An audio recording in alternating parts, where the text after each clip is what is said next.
به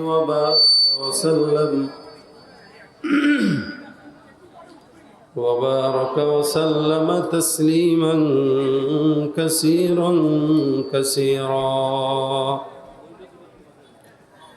الذي أرسله الله تعالى بالحق بشيرا ونذيرا وداعيا إلى الله بإذنه وسراجا منيرا أما بعد فأعوذ بالله من الشيطان الرجيم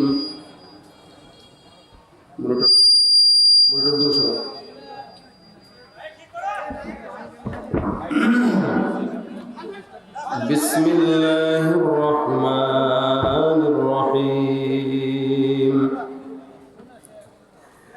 نون والقلم وما يسطرون ما أنت بنعمة ربك بمجنون وإن لك لأجرا غير ممنون وإنك لعلى خلق عظيم فستبصر ويبصرون بأيكم المفتون صدق الله مولانا العظيم صدق رسوله النبي الكريم وقال تعالى في شان حبيبه إن الله وملائكته يصلون على النبي يا أيها الذين آمنوا صلوا عليه وسلموا تسليما زبان كل شكل درود إبراهيم پڑھی اللهم صل على محمد وعلى آل محمد كما صليت على إبراهيم وعلى آل إبراهيم إنك حميد مجيد اللهم بارك على محمد وعلى آل محمد كما باركت على إبراهيم وعلى آل إبراهيم إنك حميد مجيد الحمد لله আল্লাহ পাক রব্বুল আলামিনের দরবারে অসংখ্য শুকরিয়া যে রব্বুল আলামিন আজকের দিনে আমাদেরকে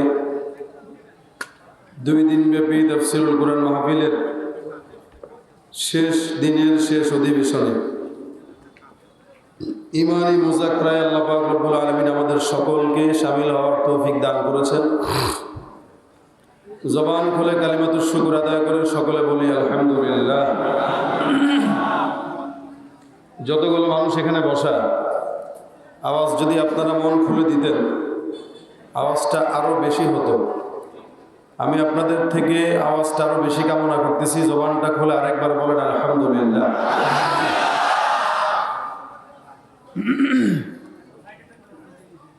যারা দাঁড়ানো আছেন আপনারা দুপাশ থেকে স্বেচ্ছাসেবক যারা গলায় রশি ঝুলানো যারা আছেন আপনারা আপনাদের বাহিরে যারা এদের সবাইয়ের ভিতরে বসায় দেন, বসায় দেন। এই বাসা যারা আছেন সবাইরে বসায় দেন। ভাই আমার স্টেজে মনিটর লাগবে, নাহলে আমি কথা বলতে পারবো না। প্রয়োজনে মনিটর দুইটা নিচে নামান, যেহেতু কাছাকাছি এই জন্য গেইন আসতেছে। নিচে নামান, এটারেও নিচে নামান, এটারেও নিচে নামান। এই বাম পাশে দাঁড়ানো যারা আছে বাম পাশে আমাদেরকে বসায় দেন। ওই যে দাঁড়ানো আছে বসায় দেন। এত জায়গা থাকা সত্ত্বেও দাঁড়ায় থাকা আপনাদের এত পছন্দ?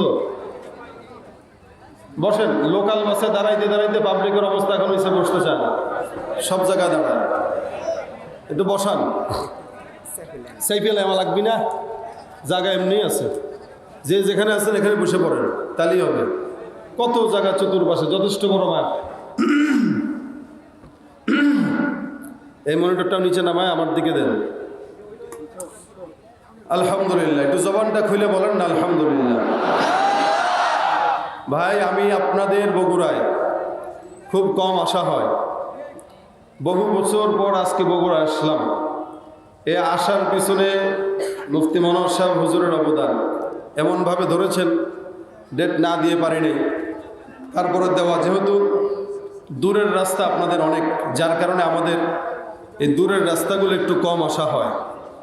যেহেতু আজকে ইনশাল্লাহ আমি আসছি, আপনাদেরকে সংক্ষেপ সময় যতটুকু পারি ততটুকু আলোচনা শোনাবো। তবে কথা হলো, শর্ত হলো, আপনারা যেভাবে চুপচাপ বসে থাকেন জবান বন্ধ করে, এটা মাহফিলের সৌন্দর্য না। মাহফিলের সৌন্দর্য হচ্ছে আলোচকের সঙ্গে শ্রোতারাও কথা বলা, ঠিক না? একটা মানুষকে মনে করেন হাঁটতে দিলেন, হাত দুই পাশ দিয়ে মাঝখান দিয়ে বেঁধে রাখলেন, বেঁধে এরা বলেন তুমি হাঁটো, আর সে এমনি রবটের মতো হাঁটতেছে সোজা, না ডানে তাকায় না বাঁয়ে তাকায়, না হাত নাড়ায় না পা নাড়ায়। এই লোকটা মানুষ দেখলে মনে করবে এটা মনে হয় রবট যাইতেছে সামনে দিয়ে। কেন? তার হাঁটায় কোনো সৌন্দর্য নাই। আর কোনো মানুষ যখন হাঁটে এভাবে হাত সামনে নেয় একবার, পিছনে নেয় একবার, দেখুন ওর হাঁটার ভিতরে একটা রাজকীয় ভাব আসে। মানুষের কথা বলা, একজন আরেকজনের সঙ্গে যখন কথা বলতে গেলে হাত নাড়ায়। কেন নাড়ায়? বলে কথা বলার সৌন্দর্যটাই হলো হাত নাড়ানো। তো ঠিক তখনই তেমনইভাবে আলোচক যখন কথা বলে, শ্রোতাদের সৌন্দর্য হচ্ছে শ্রোতারা আলোচকের সঙ্গে কথা বলবে। এটাকেই বলা হয় মুজাকারা। আমিও বলবো, আপনারাও বলবেন। উভয় পক্ষ কথা না বললে প্রোগ্রামের সৌন্দর্য থাকে না। আমি যতক্ষণ আজকের এই মাহফিলে থাকবো, কথা বলবো, আমার সঙ্গে আওয়াজ দিবেন সবাই। না, পিছনওয়ালারা সব দায়িত্ব আপনাদেরকে দিছে, পিছনওয়ালারা সব দায়িত্ব আপনাদেরকে দিছে। ওরা কোনো কথা বলবে না, সব কথা আপনারা বলবেন যারা সামনে আছেন। এই কারণে আমি সামনে পিছনে ডানে বাঁয়ে সবাইকে আওয়াজ দিয়ে বলতেছি, ইনশাআল্লাহ শেষ পর্যন্ত আওয়াজ দিয়ে থাকবেন তো? নারে তাকবীর! আরো জবানটা খুলা, নারে তাকবীর! এখন মনে হচ্ছে মাহফিলে আছেন আপনারা। এটা আওয়াজ দিয়েন নাকি তেল মারা লাগবে? আবার তেলের দাম বহুত। ও ভাই, ঢাকা থেকে আসতে মিনিমাম ৬,০০০ টাকার তেল খালি আমার গাড়িতে খরচ হয়েছে। বহুত দাম তেলের। এর ভিতরে যদি মাহফিল কমিটিরে আবার লোকদেরকে এসে তেল দেওয়া লাগে, কাম হবে না।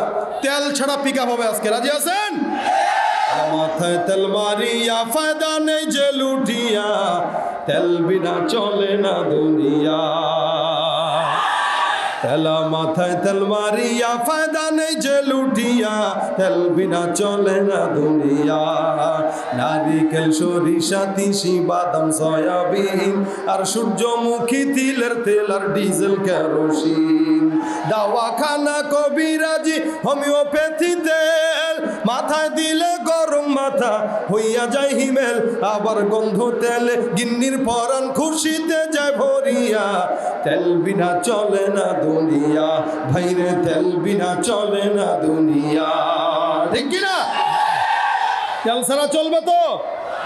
আজকে মাহফিল যুবকদের আয়োজন আমি যতগুলো দেখলাম, মাশাআল্লাহ দিলে প্রত্যেকটা ভাইয়ারা যুবক। এটা একটা ভালো দিক। সমাজের যুবকরা আলহামদুলিল্লাহ এখন মাহফিলের আয়োজন করে, আগে গানের কনসার্ট করত। কথা কয় না? তবে খারাপ দিক যেটা, অনেক জায়গায় যাইতো আমরা সারা বাংলাদেশে, এমনও জায়গা দেখেছি যেখানে মাহফিলের টাকা অর্ধেক দিয়া গানের কনসার্ট করে, অর্ধেক দিয়া মাহফিল করে। সদবাদ মানে এই যে কি মেশিন চালায় বুঝতেছি না, কেন গেইন খাবে, আওয়াজ আসবে কেন? ভাই, আমি আপনারা সময় দেওয়ার জন্য আলতু ফালতু কথা বলতেছি, আপনি ঠিক করেন এর ভিতরে। আমি আপনাদের এই এলাকাতে, আপনারা যেহেতু এই এলাকার মানুষ, আপনাদেরকে এই দুঃখটা বলি। আজ থেকে মিনিমাম 5 বছর আগে যেগুলো একটু ভিতরে একটা এরিয়াতে মাহফিল করতে গেছি, তো মাহফিলের কমিটিদের ভিতরে মারামারি লাগছে। এখন চিল্লির আওয়াজ। আমি তো ভাই, আমার বিদায় দিয়া যা করেন, মাথা ফাটান, যা ফাটান, আমার বিদায় দিয়ে ফাটান, আমার ঢাকায় যাওয়া লাগবে। হুজুর একটা ঝামেলা হয়ে গেছে। আপনাদের মতো করে তো আমি বলতে পারতেছি না, ঝামেলা হয়েছে। তো কি ঝামেলা? এখন একজন এসে কানে বলে, হুজুর, মাহফিলের কমিটির অর্ধেক যুবক সকালবেলা মাহফিলের টাকা দিয়ে ডাল খাইতে গেছে। কি খাইতে গেছে? ডাইলটা কি মাদ্রাসার ডাইল নি? কি এর ডাইল? বুঝেন তো আপনারা? হ্যাঁ, ডাইল যদি এত খাইতে মন চায় মাদ্রাসায় পড়তে দিতেন, ও ডাইল কত মন চা খাইতো। আমাদের এই সমাজের যুবকেরা ডাইল, ফেন্সিডিল, ইয়াবা, মাদক এগুলোতে এখন বর্তমানে আসক্ত হয়ে যাচ্ছে। এই জন্য প্রত্যেকটা যুবককে বলি, যদি খাওয়া লাগে মাদ্রাসায় যায় ডাইল খায়েন, পানি ডাইল, এরপরে ওই লামসাম খায়েন না। ওগুলা খায় কোনো কাজ হয়? কাজ হয় কোনো? এক একটা পোলাপান 14 বছর 15 বছর বয়সে প্রেম বিরিত শুরু করে, আর ছাকা খাইলে খায় ডাইল। আছে না নাই? এই হলো সমাজের পরিস্থিতি। এই জন্য আমাদের মনোহর ভাই বলছেন বেশি বেশি সন্তান নেওয়া। আমি আরেকটু বাড়ায় বলি, মানুষের যখন বয়স হয়ে যাবে সময় মতো বিয়ে দিয়ে দিবেন। যদি বিয়ে দেন, গাছের নিচে ইনশাল্লাহ আরেক বেটার মেয়ে নিয়ে বসবে না। জায়গায় জায়গায়, পাড়ায় পাড়ায়, গঞ্জে গ্রামে যেখানেই পার্ক পাইছে, বাস পোলাপান বয়স 14-15 বছর বসে গেছে ডেটিং মারতে বসে গেছে। আপনি বলবেন কিছু, আপনারা উল্টা ধমক দিয়ে বলবেন লজ্জা নেই, আমি একটু পার্সোনাল কাজে আছি, আপনি আমার দিকে তাকান। দেখছেন, সে আকাম করবে, ওইটা দেখলে ওইটা করতে লজ্জা নাই, কিন্তু আমি দেখলাম কেন আমার লজ্জা। এই হইল সমাজের হালত। এজন্য বিয়ে সময় মতো করাইলে জেনা বেবিচার কমবে, ঠিক না? যত তাড়াতাড়ি বিয়ে দিই, তাড়াতাড়ি বলতে সময় মতো বিয়ে দেন। আমাদের দেশের যুবকরা বিয়ে করে না এই নিয়তে, বিয়ে করলে খাওয়াবো নাকি। কি খাওয়াবেন মানে? রিজিকের মালিক কে? আল্লাহ বলে, কেউ যদি গরিব থাকে, সে যদি বিয়ে করে, আমি আল্লাহ পাক আমার দয়ায় তারে ধনী বানায় দেব। জোরে বলেন সুবহানাল্লাহ। ইন ইয়াকুনু ফুকারা আয়ুগনিহিমুল্লাহু মিন ফাদলি। তোমরা বিয়ে দাও, কারণ কেউ যদি গরিব থাকে আল্লাহ পাকের রহমতে তাকে আল্লাহ পাক ধনী বানায় দিবেন। এরপরেও মানুষ জানে, এখন যদি হাতটা উঠাই কারা কারা বিয়ে করছেন দেখবেন অনেকেই নাই। আমি আজকে দেখব, আওয়াজটা পরীক্ষা করব। প্রথম অবস্থায় আপনাদেরকে তৈয়ার করি, 2 ভাগে ভাগ হবেন। আমি নারায়ে তাকবীর বলবো, আল্লাহু আকবার দিবেন, তবে আগে মুরব্বীরা, তারপরে জওয়ানেরা।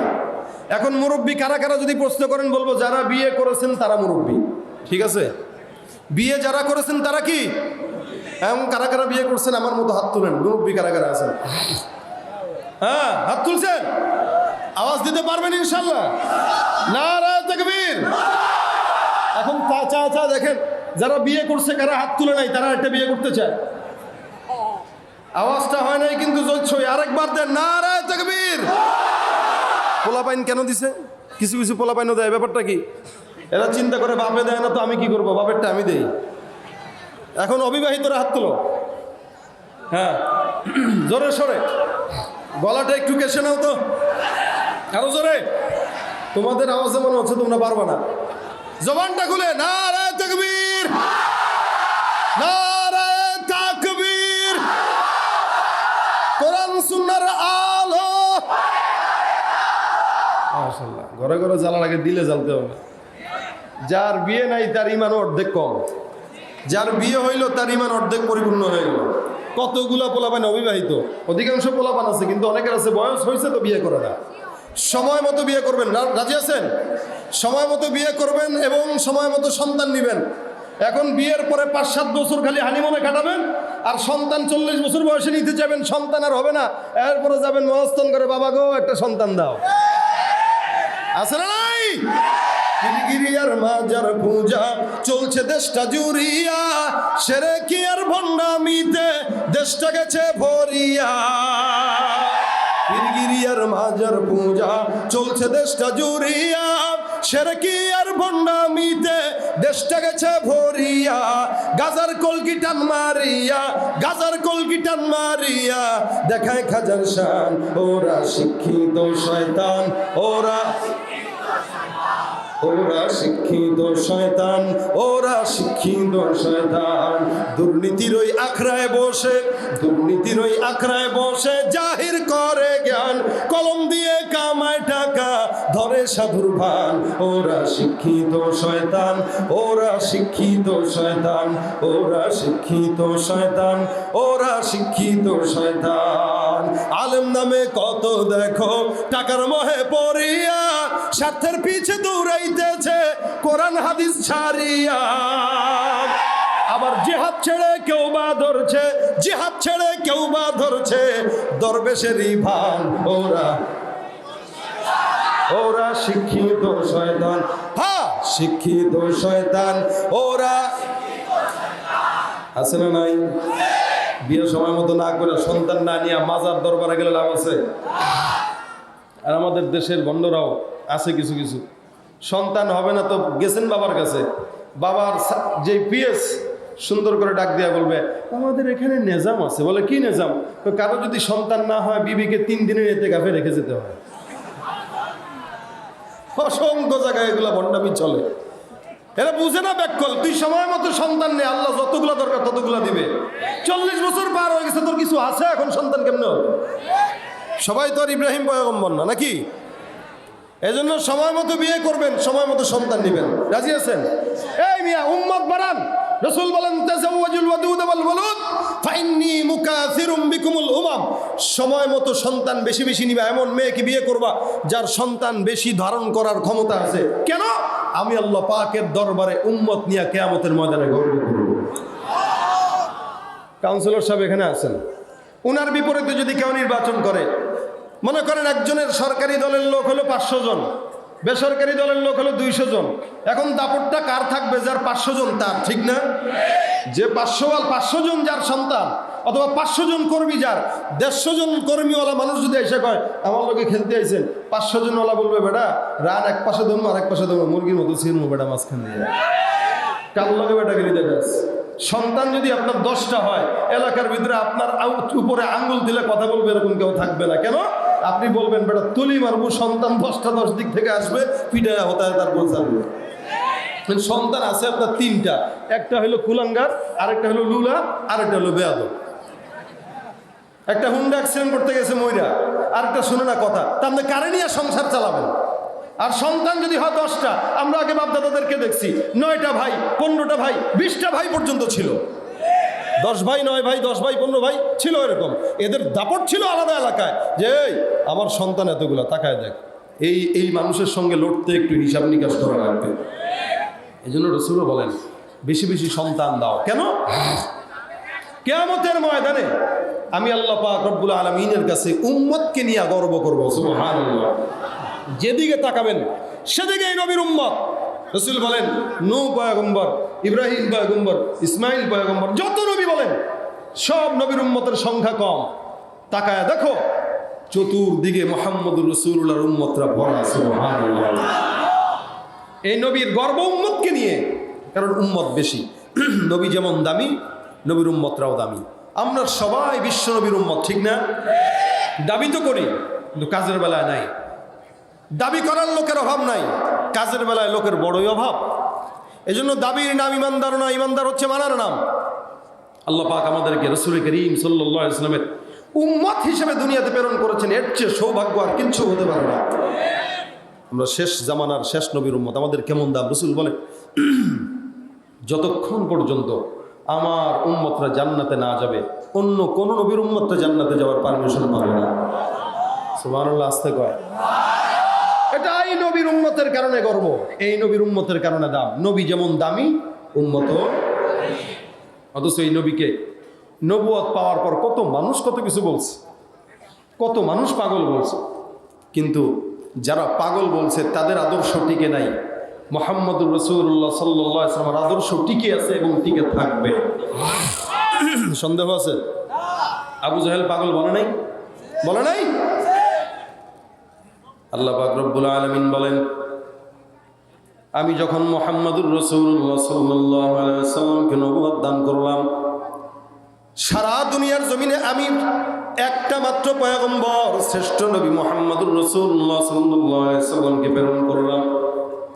অসংখ্য নবী রাসূলদের ভিতরে মুহাম্মদুর রাসূলুল্লাহ সাল্লাল্লাহু আলাইহি ওয়াসাল্লাম হলেন সর্বশ্রেষ্ঠ নবী। আসমানের নিচে জমিনের উপরে অসংখ্য নবী রাসূলুল্লাহ পাঠাইলেন, সমস্ত নবী রাসূলদের ভিতরে সর্বশ্রেষ্ঠ মুহাম্মদুর রাসূলুল্লাহ। যার কারণে আল্লাহ পাক রব্বুল আলামিন বলেন ওয়ামা আরসালনাকা ইল্লা রাহমাতাল লিল আলামিন। এই নবীকে আমি আল্লাহ পাক শুধু জমিনের মানুষের জন্য রহমত বানাই নাই। আসমানের দিকে যদি তাকাও, ওই আসমানের মালিক যদি হই আমি আল্লাহ, আসমানের নবী মুহাম্মদুর রাসূলুল্লাহ, জমিনের মালিক যদি হই আমি আল্লাহ, জমিনের নবী মুহাম্মদুর রাসূলুল্লাহ। আমি সারা দুনিয়ার জমিনে বান্দারা যত জায়গায় তাকাবা সব জায়গার রুবুবিয়ত যদি হয় আমি আল্লাহ। দুনিয়াতে তোমার যেদিকে নজর যায় সেদিকের রব আমি আল্লাহ। সারা জাহানের ভিতরে যত জায়গায় আমি আল্লাহ পাক রব্বুল আলামিনের মালাকিয়ত চলে, আমি রব্বুল আলামিন ঠিক তত জায়গায় মুহাম্মদুর রাসূলুল্লাহর নবুবিয়ত ছড়িয়ে দিলাম। সুবহানাল্লাহ। যার কারণে দুনিয়ার জমিনে একটা ইহুদির জন্য নবী রহমত, খ্রিস্টানদের জন্য পয়গম্বর রহমত, আমার নবী গাছের জন্য রহমত, মাছের জন্য রহমত, চন্দ্রের জন্য রহমত, সমস্ত দুনিয়ার মানুষের জন্য রহমত, জিন্নাতের জন্য রহমত, আসমানের মেঘের জন্য রহমত। আল্লাহ পাক রব্বুল আলামিন বলেন রহমাতুল লিল আলামিন, আল্লাহ রাসূল বলেন আনা নবিয়ুর রাহমা। আল্লাহ পাক সারা দুনিয়ার জমিনে আমি পয়গম্বরকে রহমতের নবী হিসেবে প্রেরণ করেছেন। রহমতের নবীকে যখন কেউ পাগল বলে এটা আল্লাহ পাকের দিলের ভিতরে লাগলো। আল্লাহ পাক যখন দেখলেন আমার নবীকে আবু জাহেল বলে পাগল, ওতবারা বলে পাগল, সাহেবারা বলে পাগল, মালিক ডাক দিয়া বলেন নুন ওয়াল কলামি ওয়া মা ইয়াসতুরুন মা আনতা বিনি'মাতি রাব্বিকা বিমাজনুন। আমি আল্লাহ পাক রব্বুল আলামিন বললাম হে পয়গম্বর, গোটা দুনিয়ার জমিনের ভিতরে আমি আল্লাহ পাক যখন সৃষ্টি করলাম আপনাকে, আবু জাহেল যখন রাস্তা দিয়ে হাঁটে আর বলে মাজনুন যায়, 40 বছর পর্যন্ত আবু জাহেল কিচ্ছু বলে না, এতদিন পর্যন্ত আল আমিন লকব দেয়। মাগার যখন নবুয়তে দাবি করলেন তখন আবু জাহেল বলে পাগল। এতদিন পর্যন্ত হুজুর বড় ভালো, মসজিদের ইমাম যত ভালো। কেন ভালো? এতদিন হুজুর যে অন্য কোনো কিছু বলে না, যখন দেখলো আমার দলের বিরুদ্ধে অথবা আমার বিরুদ্ধে কথা বলছে এখন আর হুজুরের মজা লাগে না। আবুল আহাব ওতবা সাহেবা যখন দেখলো কিনা আমাদের দলের বিরুদ্ধে বলে, মূর্তির বিরুদ্ধে বলে, আমাদের পূজার বিরুদ্ধে বলে, মোহাম্মদ আর ভালো না, মোহাম্মদ পাগল। আল্লাহ পাক ডাক দিয়া বলে তোদের এত বড় সাহস আমার পয়গম্বরকে পাগল বলো। আমি আল্লাহ পাক রব্বুল আলামিন ঘোষণা করলাম, কসম খেয়ে ঘোষণা করলাম, অন্যান্য সময় আল্লাহ পাক রব্বুল আলামিন একটা জিনিসের কসম খায়। কখনো কখনো মালিক বলেন ওয়াশ-শামসি ওয়া দুহাহা, কখনো কখনো বলেন ওয়াল-লাইলি ইযা ইয়াগশা, কখনো বলেন ওয়াল ফাজরি ওয়া লায়ালিন আশ। অর্থাৎ এক এক সময় এক একটা জিনিসের কসম রব্বুল আলামিন খান। এই জায়গায় আল্লাহ পাক বলেন নুরুল কলামি ওয়া মা ইয়াসতুরুন। সারা দুনিয়া যখন সৃষ্টি হয় নাই 50,000 বছর আগে আল্লাহ পাক রব্বুল আলামিন একটা কলম সৃষ্টি করেন। ইন্না আউওয়ালা মা খালাকাল্লাহুল কলামা সুম্মা ক্বালা লাহু উকতুব ফাজারাতি ফি তিলকাস সাআতি কাইনুন ইলা ইয়াউমিল কিয়ামা। আসমান যখন সৃষ্টি হয় নাই আল্লাহ পাক রব্বুল আলামিন একটা কলম সৃষ্টি করলেন। কলমকে ডাক দেয়া বললেন কলম লেখো। কলম এখন আল্লাহ পাক রব্বুল আলামিনের অনুমতি সাপেক্ষে নিজাম তৈরি শুরু করে দিলেন। আপনারা মাহফিল করছেন পোস্টারের ভিতরে, সর্বপ্রথম আগে কলম দিয়া খসড়া লিপিবদ্ধ করেছেন, তারপরে কম্পিউটারে প্রিন্ট করেছেন, তারপরে ওই নিজাম অনুযায়ী এই মাহফিলটা পরিচালনা করছেন। আল্লাহ পাক দুনিয়া সৃষ্টি করার আগে সুন্দর করে নিজাম দ্বারা করায় দিলেন। কলমকে দিয়া বলে কলম তুমি লেখো আসমান কতটা হবে, জমিন কতটা হবে, পাহাড় কতটা হবে, সমুদ্র কতটা হবে, সব কিছু আমি রব্বুল আলামিন তোমাকে অনুমতি দিয়া দিলাম, তুমি লেখো। আল্লাহ পাক যখন বললেন লিখে দিলেন কলম। মানুষ তো মনে করতে পারে এটা মনে হয় কল্পকাহিনী। আল্লাহ বলেন না না, কল্পকাহিনী নয়। আমি আল্লাহ বান্দা যেন বিশ্বাস করে তার কারণে একটা সূরাই নাজিল করে দিলাম, সূরাতুল কলম।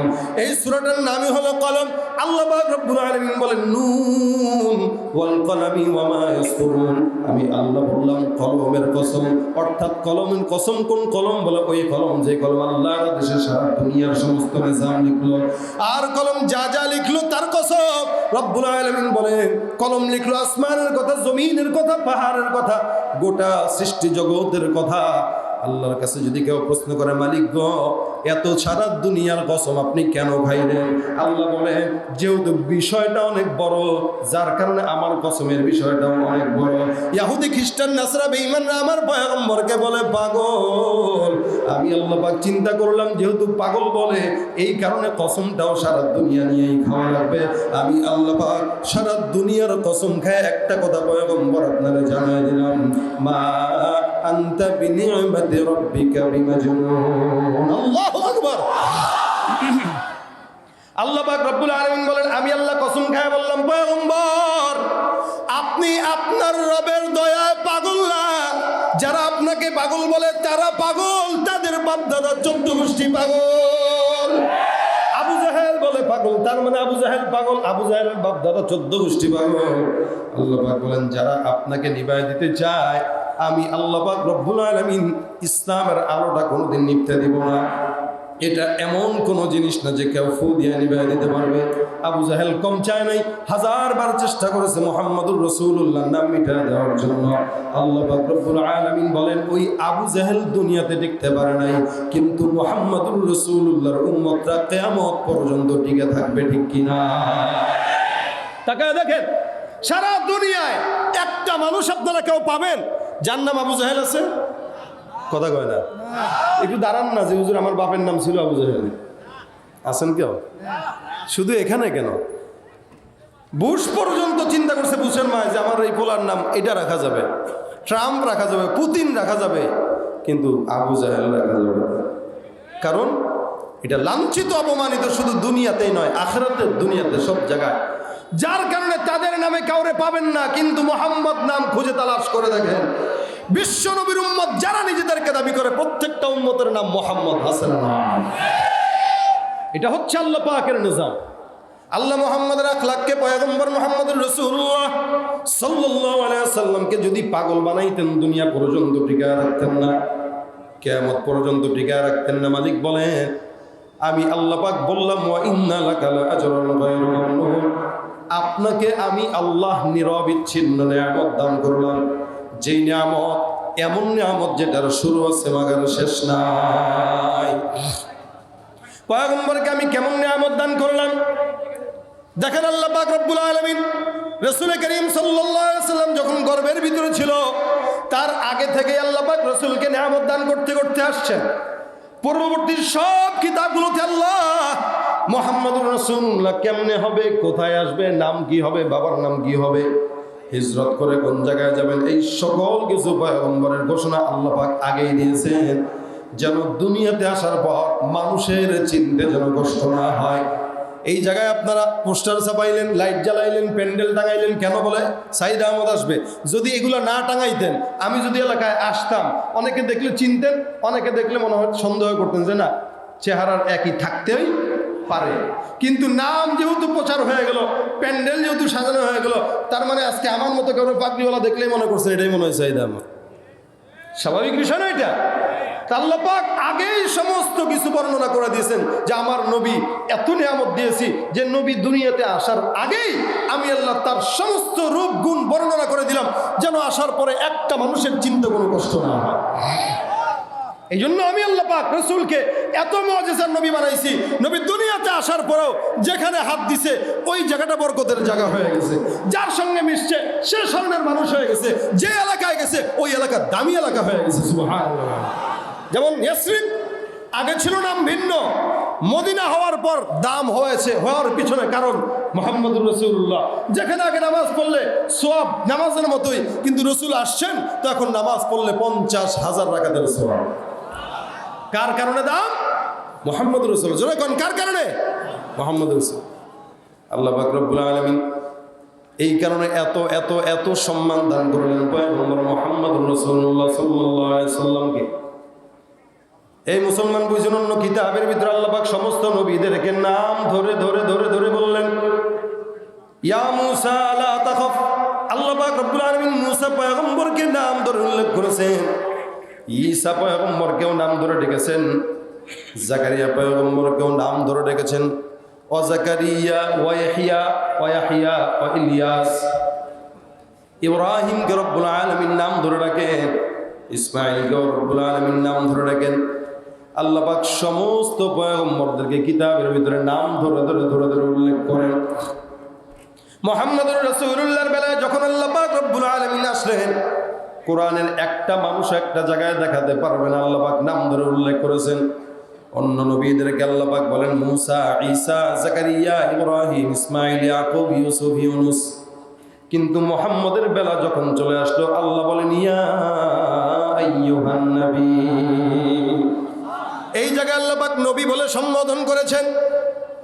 আল্লাহ পাক রব্বুল আলামিন কোন জায়গায় পয়গম্বরের শুধু নাম উল্লেখ করেন নাই, ফাতিহা থেকে নিয়ে নাস পর্যন্ত একটা বান্দাও দেখাইতে পারবে না শুধু মুহাম্মদ আছে, বরং মুহাম্মদ যে কোনো জায়গায় আছে ওই জায়গাটাতে রব্বুল আলামিন মুহাম্মদের সর্বপ্রথম পরিচয় মুহাম্মাদুল ওয়ালাদুর রাসূলুল্লাহ, আর 2 নম্বর পরিচয় ওয়া খাতামান নবী।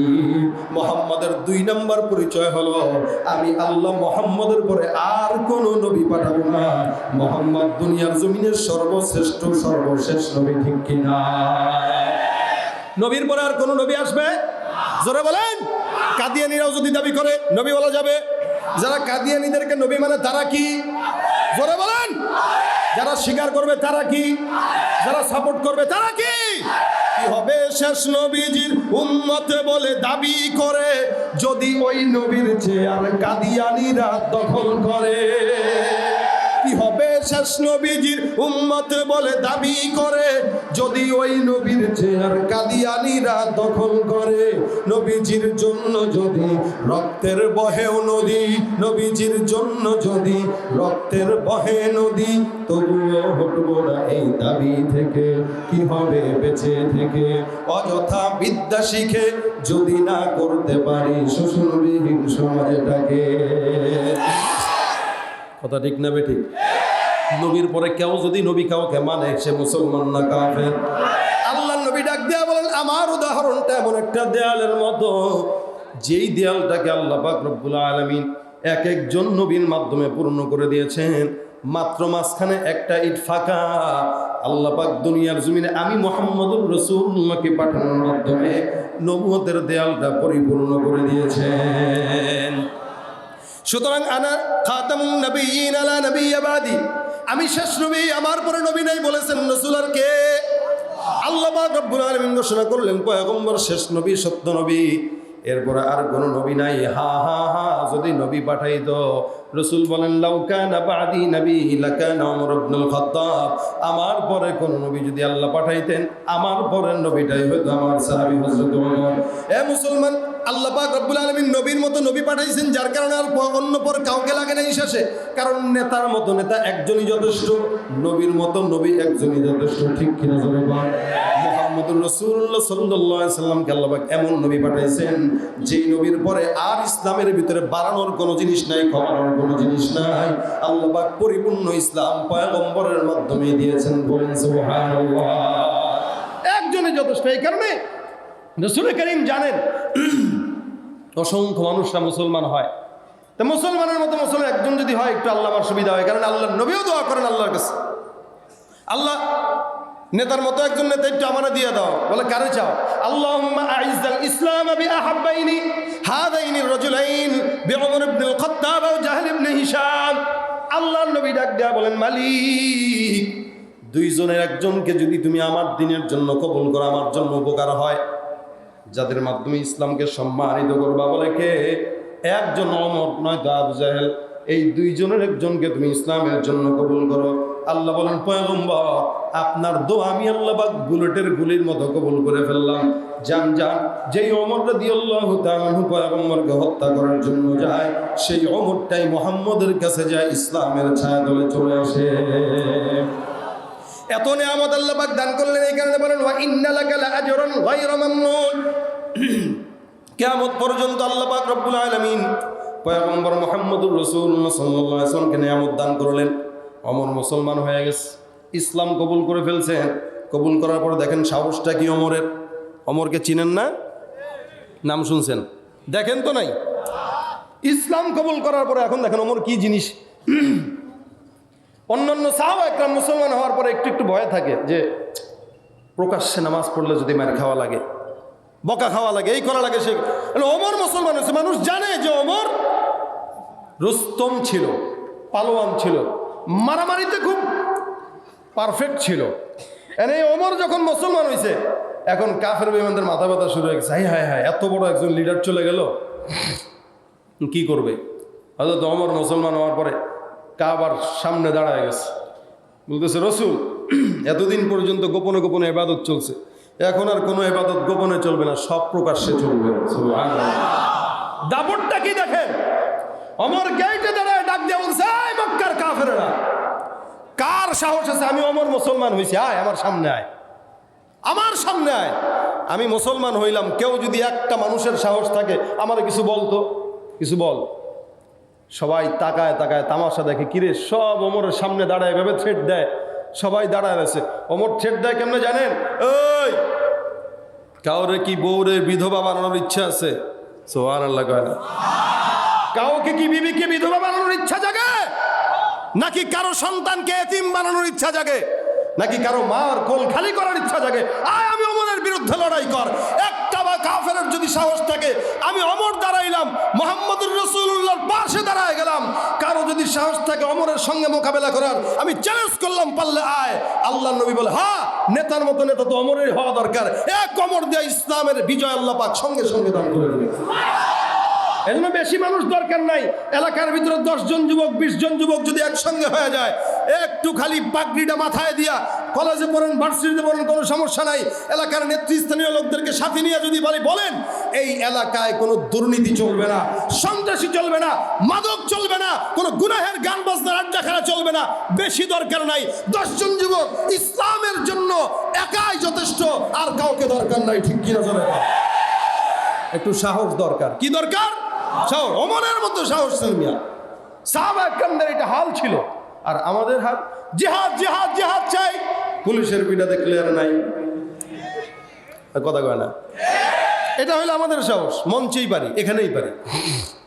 আর তাদের অবস্থা ছিল ইযহাব আনতা ওয়া রাব্বুকা ফাকাতিলা ইন্না মাআকুমা জাহিদুন। বনি ইসরাইলের লোকরা বলতো ইযহাব আনতা ওয়া রাব্বুকা ফাকাতিলা ইন্না হাহুনা কাঈদুন। নবী আপনি যান, জিহাদ করেন, আপনার আল্লাহ তো আছে, আমরা এখানে বসে আছি, দোয়া করুন, বুঝছেন না? আর রাসূলের সাহাবা একরাম বলতো রাসূল আপনি যান, ইযহাব আনতা ওয়া রাব্বুকা ফাকাতিলা, আপনি আপনার রব যুদ্ধ করেন, কোনো সমস্যা নাই। ইন্না হাহুনা কাঈদুন না বলে তারা বলতো ইন্না মাআকুমা জাহিদুন। রাসূল পেরেশানির কোনো কারণ নাই, আপনার ডানে বায়ে সামনে পিছনে লড়াইয়ের জন্য, রাসূলের সম্মান রক্ষার জন্য, দ্বীন ইসলাম কায়েমের জন্য যখন ডাক দিবেন রাসূল আপনার সঙ্গে আমরা তৈয়ার হয়ে যাব। আমরাও সেই সাহাবা একরামদের সঙ্গে তাল মিলিয়ে এই কথা বলতে চাই, কোরআন সুন্নাহ বাস্তবায়নের জন্য কে আওয়ামী লীগ, কে বিএনপি, কে জাতীয় পার্টি, এটা দেখার সময় নাই। আমাদের মালিক কয়জন? নবী কয়জন? এক আল্লাহর জন্য, এক নবীর জন্য যখন ওলামা একরাম ডাক দিবে, এই বুকের তাজা রক্ত দিয়ে রাসূলের দ্বীন রক্ষার জন্য লড়াই করতে কারা কারা তৈয়ার থাকবেন ইনশাআল্লাহ? জবান খুলে আওয়াজ দেয়া যায়।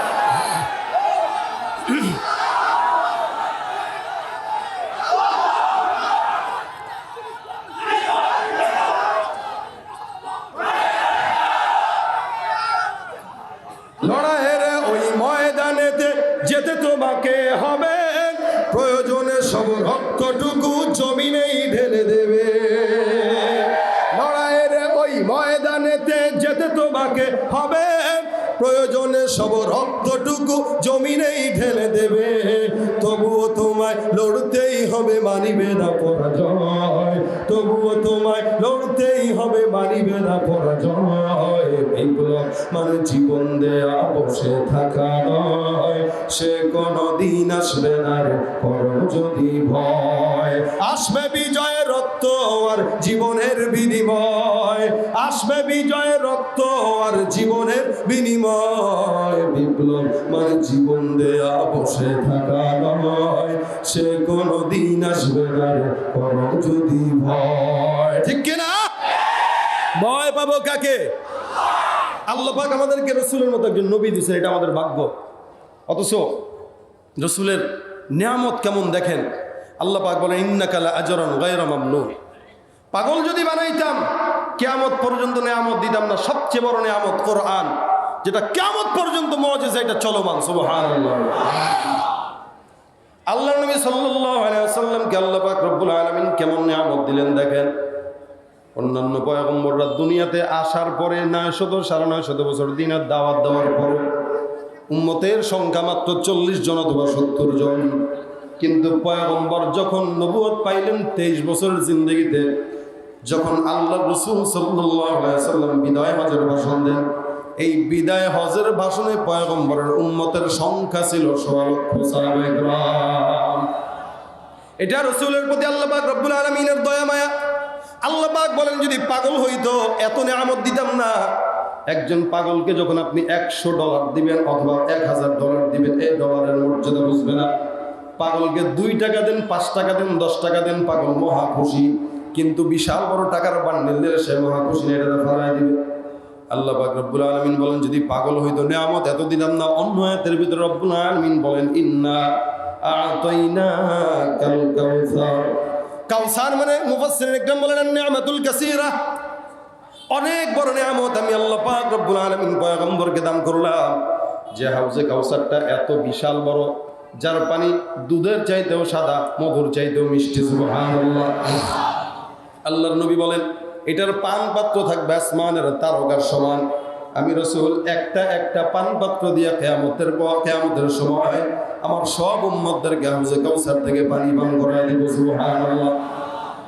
এ ভাইরা আমার, এত বড় নিয়ামত, অসংখ্য নিয়ামত আল্লাহ পাক রব্বুল আলামিন রাসূলকে দিলেন। আল্লাহর নবীর মা আমেনা ডাক দিয়ে বলেন কত নিয়ামত জানো? আমি যখন অন্যান্য মাদেরকে দেখি গর্ভের ভিতরে সন্তান নিয়ে ঘুরে, আমি তাকায় দেখি প্রত্যেকটা মাদের কষ্ট হয়, কিন্তু মুহাম্মদ আমার গর্ভের ভিতরে ছিল।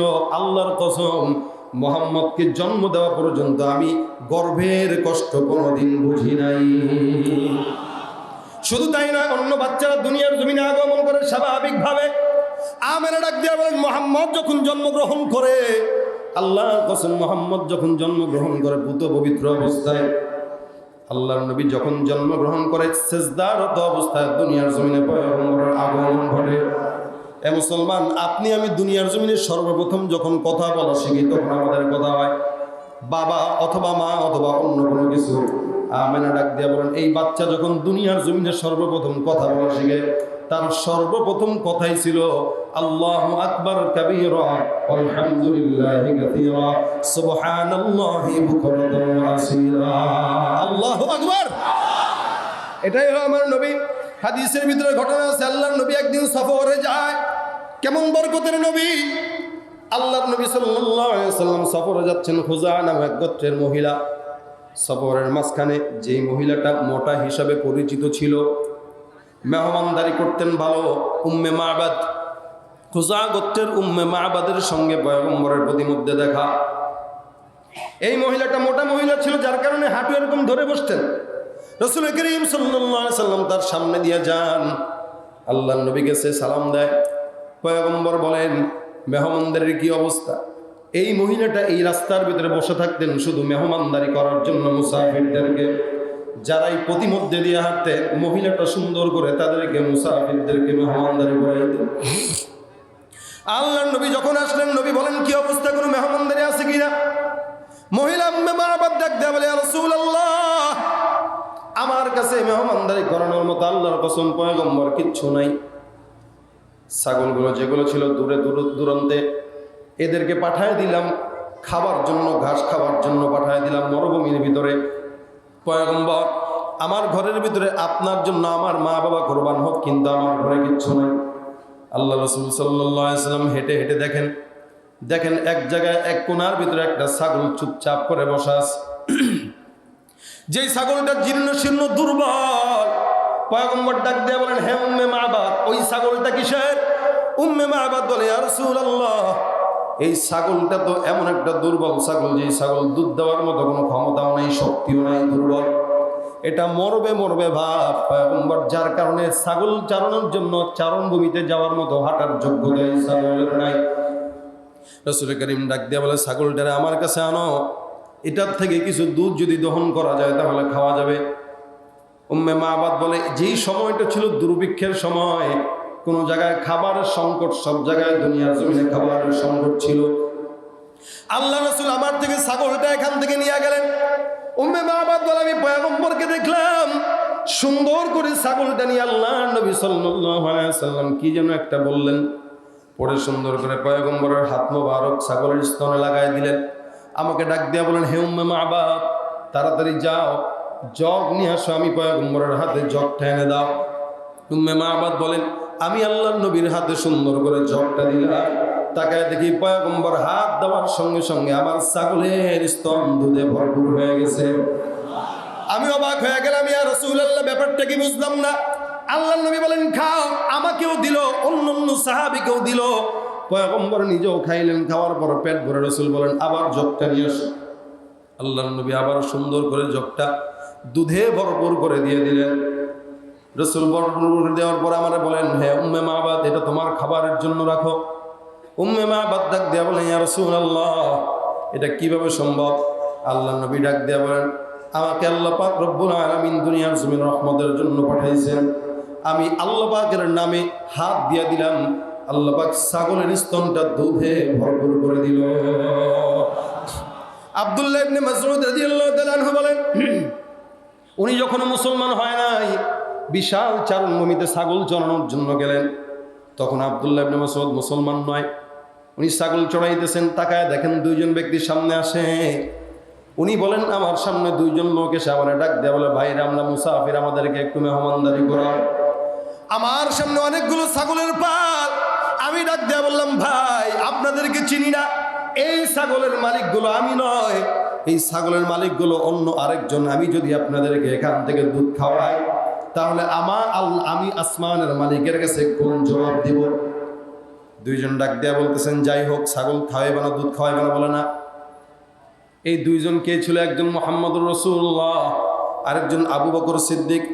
আব্দুল্লাহ ইবনে মাসউদ বলে, আমি তখন তাদেরকে চিনি না। নবী আমার ডাক দেয়া বলেন, হে বাবু, একটা কাজ করো, তোমার ছাগলের দুধগুলো যদি আমি পান করি, তাহলে তোমার জবাবদিহিতা করা লাগবে। এগুলোর মালিক যেহেতু তুমি নয়, তাহলে এমন একটা বকরি আমার কাছে দাও, যেই বকরির বয়স কম, দুধও হয় নাই। আব্দুল্লাহ মাসউদ কয়, কি করবেন এটা দিয়া? কয়, দেখি একটু দুধ যদি পান করা যায়। দূর, এটা কোনো কথা? যার দুধই হয় নাই, এর থেকে আবার দুধ কেমনে নিবেন?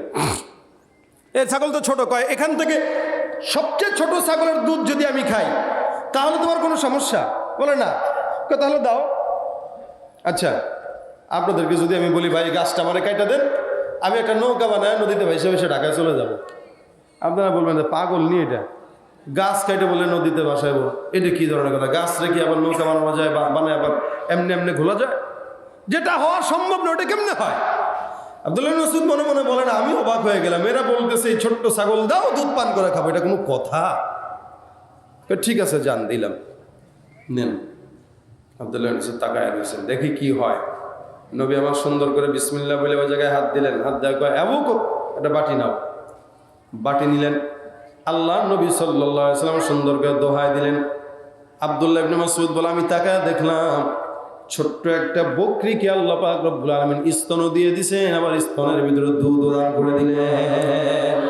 জাহাঁ তক হ্যায় রুবুবিয়ত খুদা কি, वहाँ तक है नबूवत मुस्तफा की, वहाँ तक है नबूवत मुस्तफा की। আল্লাহর নবী দুধ দোয়াইলেন, দুধ হয়ে গেল, খাবার খাইলেন, আবু বকরও খাইলেন, নবীও খাইলেন, আব্দুল্লাহ ইবনে মাসউদও খাওয়াইলেন। নবী আমার ডাক দিয়ে বলে, ছাগল তুমি আগের মতো হয়ে যাও। ছাগল স্তন আগের মতো হয়ে গেছে, সুবহানাল্লাহ। আব্দুল্লাহ ইবনে মাসউদ তাকায় রয়েছে, হইলটা কি? এখন ডাক দেয়া কয়, চাচা গো, আপনি যে এই জিনিসটা পড়ে ফু দিছেন, দুধ দহন করছেন, ওই দোয়াটা একটু আমার শেখায় দিবেন? তুমি কি করবা? কারণ আমি একটু দোয়াটা শিখতাম, মাঝে মাঝে একটু যদি কাজে লাগে। তো কথা হলো, রাসূল কারীম এমন জায়গায় হাত দিতেন যে জায়গাটা ছিল অনারি জায়গা, আল্লাহ রাসূলের হাতের বরকতে সেটা উর্বর হয়ে গেছে, সুবহানাল্লাহ। এটাই হলো আমার নবীর মুজিজা। আল্লাহ বলেন, আমি পাগল বানাইলে এত নিয়ামত দিতাম না। হ্যাঁ, যেখানে হাঁটে ওই জায়গায় আল্লাহ পাক মেঘ দিয়া ছায়া দেয়। এমন বড় নিয়ামত পয়গম্বর দুনিয়াতে আসার আগে আল্লাহ পাক রব্বুল আলামিন সমস্ত কিছু জানাই দিয়েছে। নবী আবার এমন হবে, এমন হবে, ওই জায়গায় যাবে, এই হবে, সেই হবে। কেন? সারা দুনিয়ার মানুষ আসার পরে নবীকে যেন চিনতে কষ্ট না হয়, সুবহানাল্লাহ। কারণ যদি চিনতে কষ্ট হয়, মানবে না। যার কারণে আমি আল্লাহ পরিচয় আগে তুলে দিলাম। আবু বকর বলে, আমি মক্কার জমিন থেকে শাম দেশে গেলাম ব্যবসার জন্য। ভাই কষ্ট হয়? কথা বলেন, কষ্ট হয়? উঠলে যদি ইস্তেঞ্জা ধরে এক আঙ্গুল উঠেন, ওই মাঝে মাঝে এমনি দৌড়ায়, আবার দৌড়ায় ঢুকে। অনেকের প্রস্রাব ধরে তো, কারণ মাগরিবের পর থেকে বসে রয়েছে না। এই জন্য প্রস্রাব ধরলে নিয়ম কি ভাই? এটা কি কন? মানে ছোটটা তো ছাত্রদের মতো দাঁড়ায় হাত তুলবেন, এমনি উঠেন কে? যাক আলহামদুলিল্লাহ, কিছু কিছু পোলা বানতো এগুলো বসছে মাঝখানে মাঝখানে। কষ্ট হচ্ছে না তো? আমার পেরেশানি বেশি, কারণ আমি ঢাকায় যাব। ঢাকায় যায় কালকে আসরের পরে এক জায়গায়, এশার পরে এক জায়গায়, শেষে আরেক জায়গায়। তাহলে এটা তো শরীর না? আপনারা একদিন ঢাকায় গেলে 2 দিন ঘুমান, আর আমরা সারা দিন আল্লাহর নামে মোটামুটি প্রত্যেক দিন 500 কিলোমিটার আপ ডাউন চলতেছে।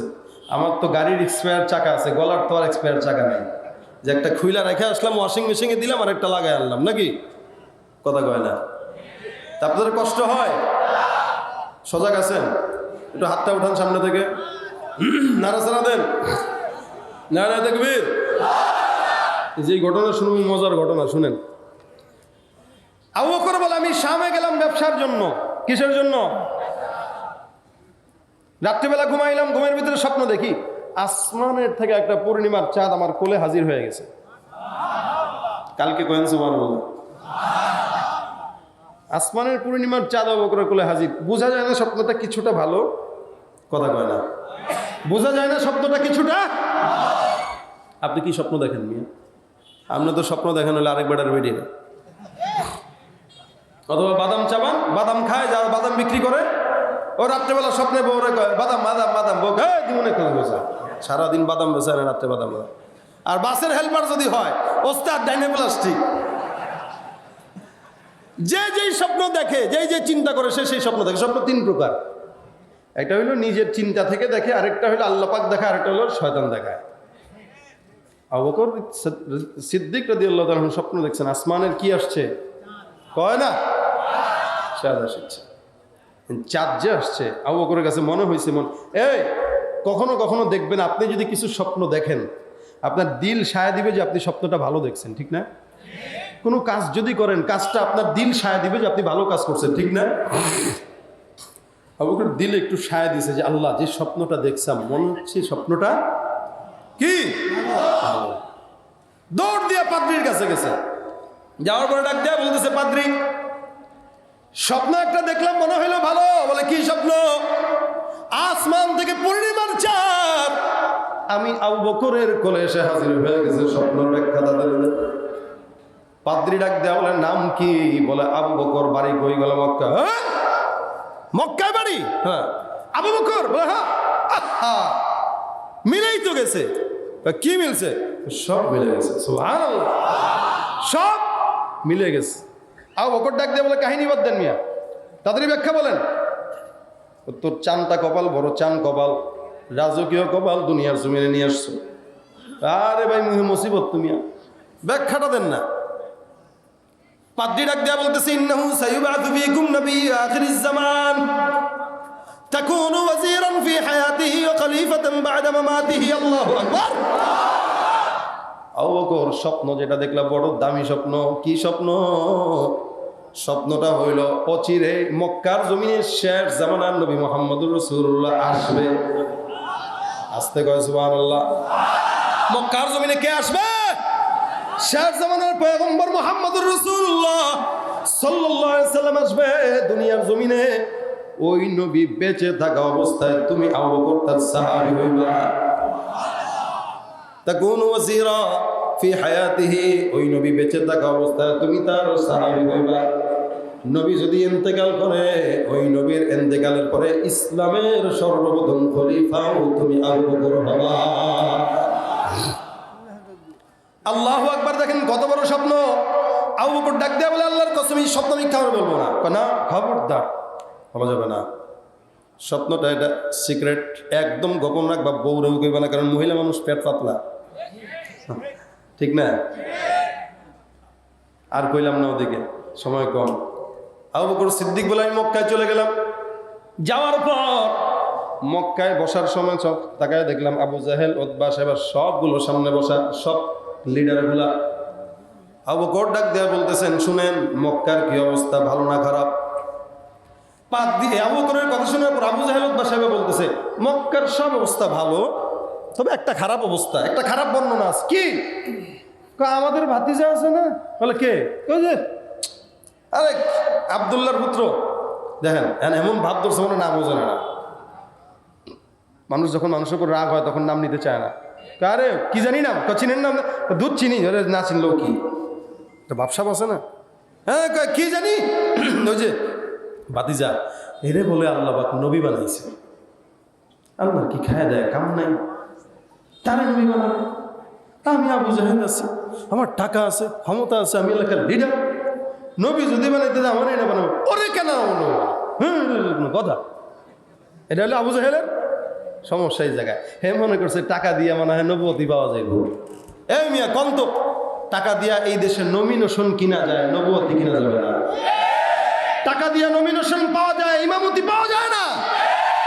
এলাকার একজন যদি বলে মসজিদের সভাপতি আমি হয়েছি, 10 লাখ টাকা দিব মাসে, আমার বেতন, আমার ইমাম রেখে দেন, দাড়ি নাই, কিচ্ছু নাই, সিগারেট টানে, গাঞ্জা খায়, বানাইবেন? কথা কয় না। আমার দিল বলে আপনারা বানাইবেন, কারণ টাকা দরকার, মসজিদ পাকা দরকার। কিন্তু ইমাম যদি বলে হুজুর চাকরি করেন, ইমাম যদি বলে আমার 50,000 দেওয়া লাগবে, 50,000 টাকা দিয়েই তার ইমাম রাখবেন। কেন রাখবেন? কারণ এটার যোগ্যতা সে রাখে। ইমামতির টাকা দিয়া পাওয়া যায় না, ইমামতির যোগ্যতার বিনিময়ে পাওয়া যায়। নবুয়ত আল্লাহ পাক নিজে দিয়েছেন। আবু জাহেল মনে করছে টাকা দিয়েই মনে পাওয়া যায়, কারণ খালি হাঁটতো আর বলতো এটা কোন নবী হলো, মা আলী হাদাল, কি বলে, কি নবী, মা আলী হাদাল রাসূল, এটা কেমন নবী? সে হাঁটে, খায়, দায়, আবার বাজারে যায়, হ্যাঁ এটা কোনো নবী হলো? সাহাবা একরামকে এটাই তো নবী, যেই নবী আমাদেরকে প্রস্রাব কেমন করতে হবে এটাও শিখাবে। সুবহানাল্লাহ। যেন শিখতে পারো না, দেখেন না দাঁড়ায় দাঁড়ায় মুতে, এমন জিন্সের প্যান্ট পরে তাকায় দেখেন অসংখ্য যুবক আছে, চিকন প্যান্ট দেখলে মনে হয় 2 নালা বন্দুক দাঁড়ায় আছে, খেজুর গাছ, সুপারি গাছ আছে না নাই? প্যান্টটা পরে আবার এদিক দিয়ে সিরা, সামনে পিছনে ডাইনে বায়ে এমন এসি কন্ডিশন দিয়ে রাখছে, পাশার দিক দিয়েও সিরা দিয়ে রাখছে। রমজান আসলে জাকাতের টাকাটা ওর বাসায় পাঠাবেন, যে ভাই তোর যেহেতু এত কাপড়ের শর্ট, তুই জাকাতের কিছু কাপড় কিনা, অন্তত কাপড়টা পর, এরপরে ল্যাংটা থাকিস না। চুল রাখে এমন সিস্টেমে, চোখা এদিকে, চতুর্দিকে কাটা, ছাসা, মাঝখান দিয়ে চুল, এই চোখা, হাতে দুল, কানে দুল, হাতে চুড়ি, নাকের ফুল, এমন জিন্সের প্যান্ট পরছে যে জিন্সের প্যান্ট পরলে দাঁড়ায় মোতা লাগে, বসে মোতার কোনো শরীর নেই। ওর চেহারা তাকাইলে মনে হয় চিড়িয়াখানার দরজাটা খোলা ছিল, ও কোনো মতে আল্লাহ আল্লাহ করে বলে আসছে। আছে না নাই? আছে না নাই? নামাজের কথা বলবেন, কোথাও প্যান্টের সমস্যা, কথা কয় না। প্যান্টে কি কেমন খারাপ দেখেন, ও ছোটবেলায় প্যান্টে মুছছে, এখনো মুতে, নাহলে প্যান্টের সমস্যা কেন? প্যান্টে বাচ্চাদেরই না সমস্যা থাকবে, ওর কেন সমস্যা থাকে? তার মানে ও প্যান্টে কি করে? শিশু করে। এজন্য দোকানে যায় ভাই, বড় সাইজের যদি প্যাম্পাস পান, এগুলো এটা পরাইবেন, অন্তত তোর প্যান্টটা পবিত্র থাকুক। নামাজ নাই, সুন্নাত নাই, নিজেকে মুসলমান দাবি করে, মুসলমান না ভণ্ড। তুমি রমজান এলে রাখো না রোজা, দিনকে করো আঘাত, পয়সা করির নেই তো অভাব, দাও না তো যাকাত। তুমি ইমানদারির বড়াই করো, নেই তোমার ইমান, ইমানদারির বড়াই করো, নেই তোমার ইমান। তুমি কেমন মুসলমান, তুমি কেমন? নামাজের সাথে নাই পরিচয়, মানো না কোরআন, তুমি কেমন মুসলমান? ঠিক কিনা? নামাজ রোজা মুসলমানদের দরকার আছে না নাই? আল্লাহ পাক যেন পড়ার তৌফিক দান করে। বললেন না আমিন? বললে যদি পড়া লাগে, জোরে কয় না আমিন?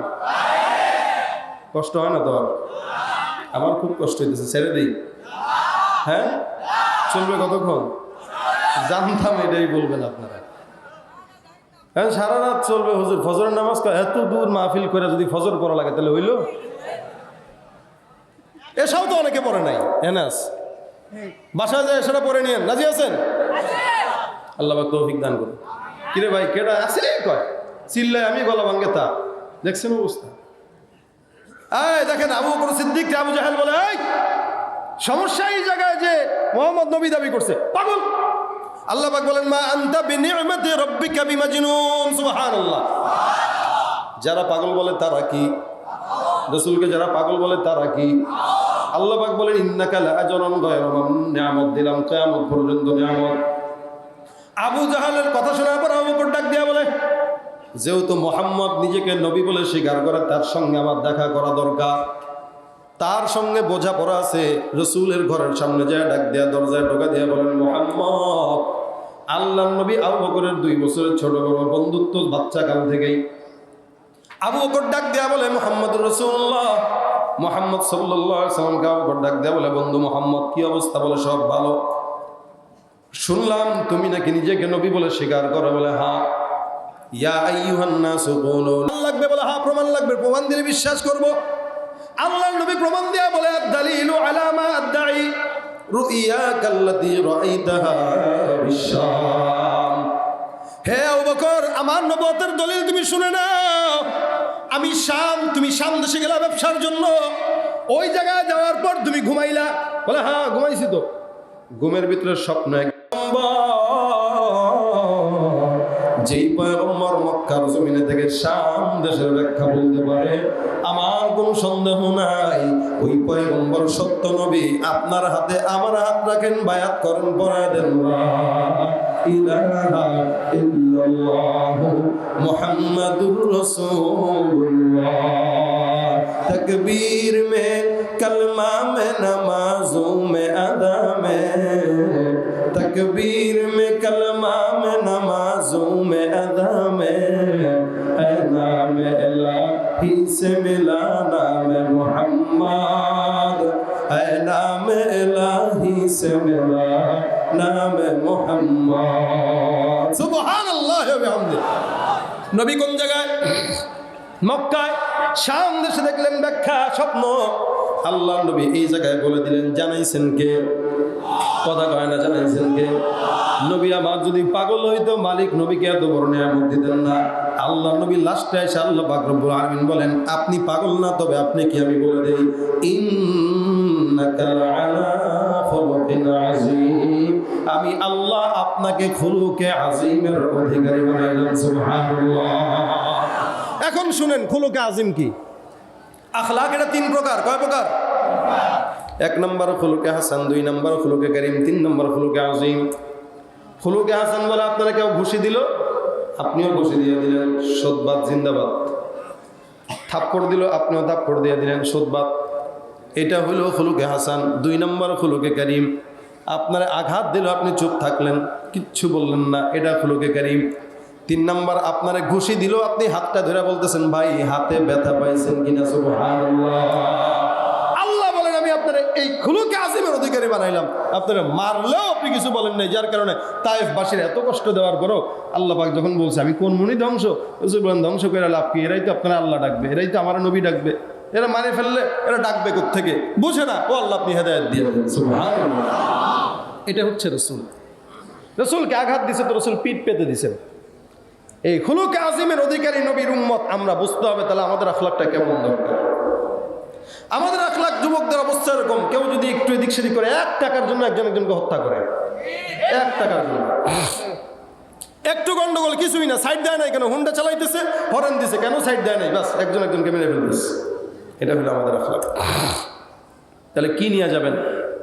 এই জন্য মুসলমান পয়গম্বরের আখলাক দেখেন আল্লাহ পাক কত জরুরি বানায় দিলেন। রব্বুল আলামিন বলেন লাকাদ কানা লাকুম ফি রাসূলিল্লাহ উসওয়াতুন হাসানাহ।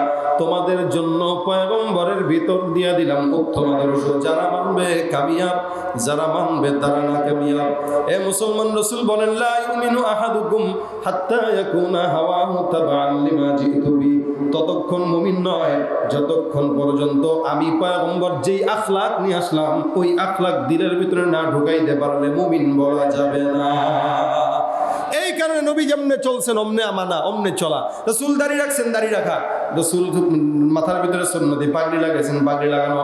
রাসূল কেমনে চললেন, কেমনে হাঁটলেন, কেমনে ঘুমাইলেন, কেমনে খাইলেন, প্রত্যেকটা জিনিস পয়গম্বরের মতো করা হলো পয়গম্বরের আদর্শ। রাসূল বলেন যদি করতে পারো আমি নবীর সঙ্গে জান্নাত ওয়াজিব। সুবহানাল্লাহ। আল মারউ মা'a মান আহাব্বা। যার সঙ্গে যার ভাব তার সঙ্গে তার কিয়ামত। এটা রাসূলের কথা। ভাব যদি থাকে ওই সমস্ত ইহুদি খ্রিস্টানদের সঙ্গে, তো তাদের সঙ্গে যান। এজন্যই কখনো কখনো সুরত ধইরা আল্লাহর কাছে জান্নাতের উসিলা নেওয়া লাগে। ভাই আমাদেরও আমল নাই, অনেক গুনাহ, অনেক গুনাহ। গুনাহ যদি আল্লাহ প্রচার করতে একটা মানুষ রাস্তায় হাঁটতে পারতো না। কিন্তু আমাদের কিছু আল্লাহর কাছে উসিলা আছে। আল্লাহ পাকের কাছে কিছু উসিলা নিয়ে যদি যাইতে পারেন, উসিলা যদি তালাশ করতে পারেন, তাহলে ইনশাল্লাহ উসিলার বিনিময়ে জান্নাত পাইতে পারে। কারণ আমল দিয়ে একটা মানুষও জান্নাতে যেতে পারবে না। শুধু উসিলা খুঁজবেন, উসিলা তালাশ করে করে জান্নাতে যান। এই জন্য আল্লাহর কাছে বলতে পারবেন যদি উসিলা থাকে। কি উসিলা? বড় সুন্নতি দাঁড়িয়ে রাখেন। কি উসিলা? গায়ের ভিতরে সুন্নতি লেবাস উঠায় দেন। বলতে পারবেন না আজমত লেকে আয়া হো, না আজমত লেকে আয়া হো, না শৌকত লেকে আয়া হো, মোহব্বত লেকে আয়া হো, মোহব্বত লেকে আয়া হো। মালিকের কাছে বলতে পারবেন আল্লাহ দুনিয়ার জমিনে এমন কোনো আমল করি নাই যে আমলের কারণে জান্নাত পাবো, কিন্তু তাকায় দেখো আমার গায়ের ভিতরে সুন্নতের লেবাস, আমার জবানের ভিতরে সুন্নতের দাড়ি। মালিক এই সুন্নত যদি আমার নবীর সঙ্গে মিল থাকে, আমি নবীর সঙ্গে আমি উম্মতকে তুমি জান্নাত দিয়ে দাও। আমার আল্লাহ বলবেন যার সঙ্গে মিল আছে পয়গম্বরের সঙ্গে মিল আছে, সুতরাং পয়গম্বরের সঙ্গে জান্নাত দিয়ে দাও। পয়গম্বরের সঙ্গে মহব্বত তৈরি করতে রাজি আছেন ইনশাআল্লাহ? একটা ছোট্ট কাজ শিখাই দিয়ে যাই, ছোট্ট একটা আমল শিখাই দিয়ে যায়। আমি যেটা করার চেষ্টা করি আপনারা করবেন। যা তখন বললাম সব ভুলে গেলেও কোনো আপত্তি নাই, কিন্তু এটা মাথায় রাখবেন, বাসা পর্যন্ত নিয়ে যাবেন। রাজি আছেন? জোরে বলেন। এই 2 দিন ব্যাপী মাহফিলের একটা বয়ান আপনাদের মনে নেই, এটা সত্য কথা, কিন্তু এখন যেটা বলবো এটা মনে রাখা সহজ এবং মনে রাখা সম্ভব। রসুলের সঙ্গে মহব্বত যদি কেউ পয়দা করতে চান, ছোট্ট আমল, বাজারের দোকানে বসে বসে যে অমুকের গিবত, তমুকের গিবত, হুজুরের গিবত, চেয়ারম্যানের গিবত এই সেই করেন, নিজের তলাটা আগে পরিষ্কার করেন, তারপর মানুষের গিবত গায়েন। এই জন্য আপনার সামনে কেউ গিবত গাইলে সাথে সাথে বলবেন আল্লাহুম্মা সাল্লি আলা মুহাম্মাদ। হাতের কাজ আছে, পায়ের কাজ আছে, আমাদের জবানের কোনো কাজ থাকে না। জবানে আমরা ছোট্ট একটা কাজ উঠাবো আজকে থেকে, যদি আমরা রসুলের সঙ্গে জান্নাত পাইতে চাই।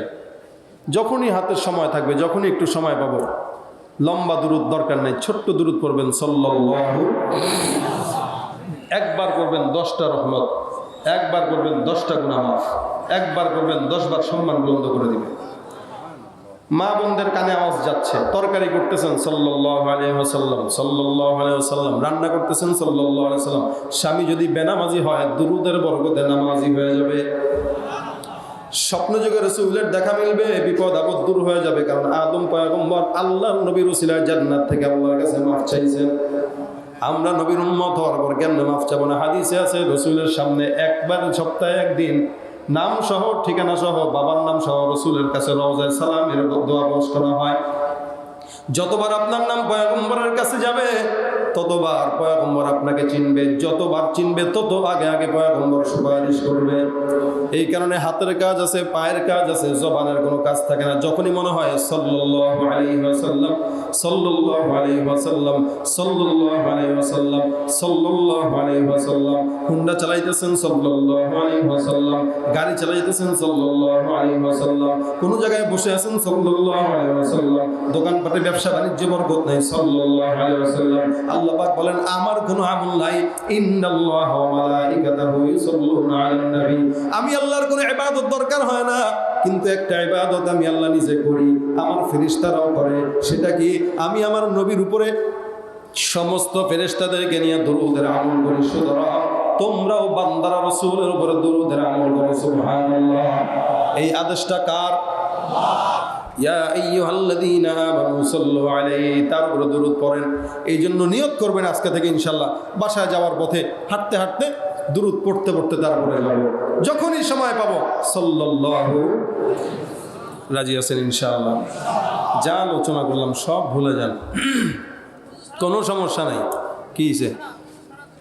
হ্যাঁ অবশ্যই পড়া যাবে, কেন পড়া যাবে না? যখন মন চায় পড়বেন, শুয়ে শুয়ে পড়বেন।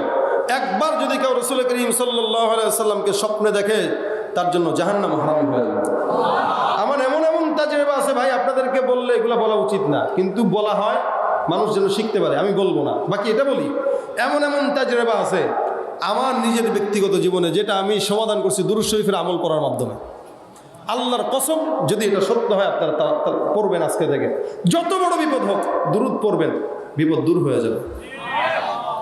বিশ্বনবী মুহাম্মদ রাসূলুল্লাহ কি জিনিস এটা আমরা বুঝি নাই। বুঝলে আমরা রাসূল সাল্লাল্লাহু আলাইহি ওয়াসাল্লামকে অপমান করতে পারতাম না, বুঝলে রাসূলের সুন্নতে বহির্ভূত কাজ করতে পারতাম না। এই জন্য সব ভুলে যান, খালি এটা বাসায় নিয়ে যান। 10 জন মানুষ যদি আজকে থেকে দুরূদের আমল বলা হয়, আমারও ফায়দা, আপনাদেরও ফায়দা। এই কমিটি এত কষ্ট করে মাহফিল করছে, এদেরও ফায়দা।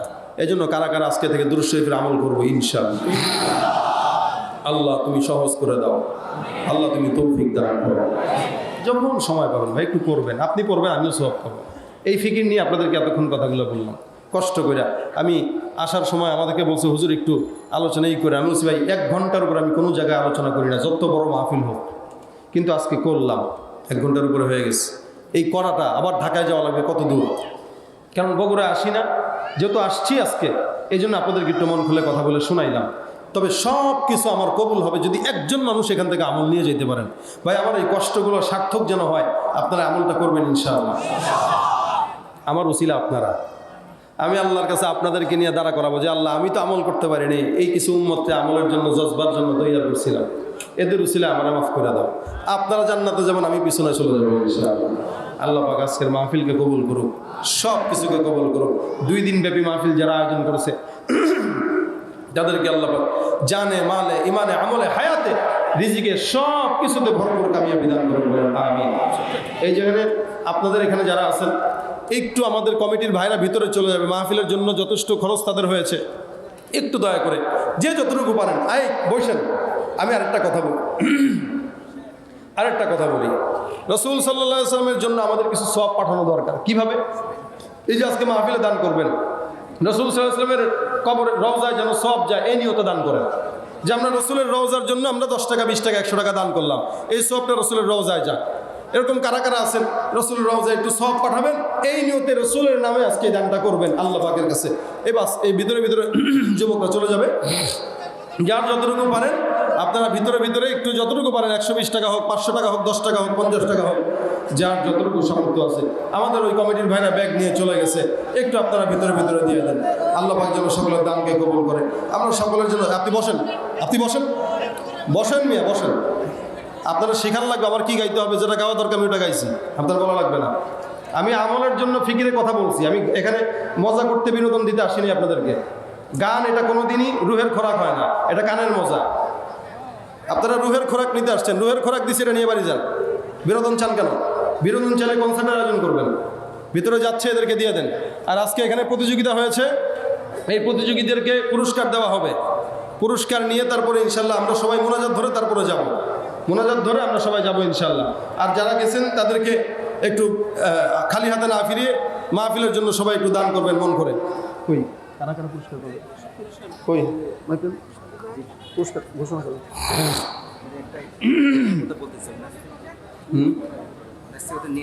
না আপনি করেন কথা বলেন।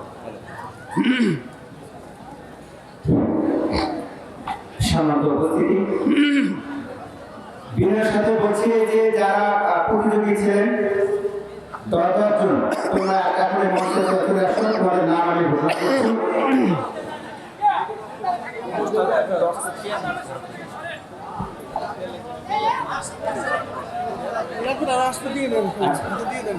ঠিক আছে, তোমরা ঠিক করে যাও। সম্মানিত উপস্থিতি